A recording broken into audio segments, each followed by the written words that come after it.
I came to a couple of LLAD meetings. One was for Oak Ridge Village.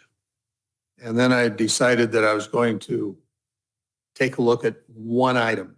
So the item is called the wall. And the wall is, I don't know, 200 feet long, 300 feet long, somewhere in there. Got a great big brass sign on it. It says Oak Ridge Village. And so took a look at that, went, we have a problem here. Pulled out the Browning Reserve Study. Now, the Browning Reserve Study isn't really a Browning Reserve Study. It's just a Browning study because we don't do reserves on those kinds of things, it appears. Because when we look at the original time, that wall was built in 1990.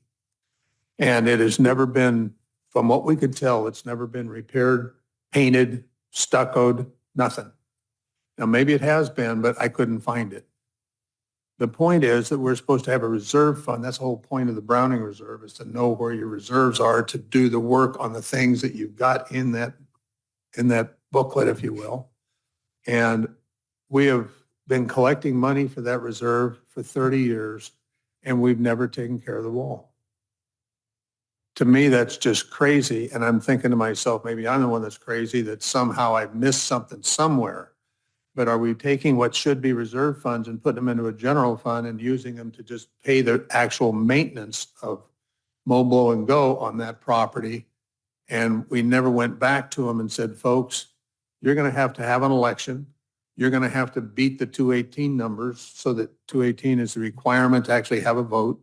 And you've got to increase your fees because we did not put a COLA with the 1990 documents. So their fee is the same today as it was then. That's my understanding. With that in mind, I look at it and go, how many others do we have? Like, this wall is just a wall.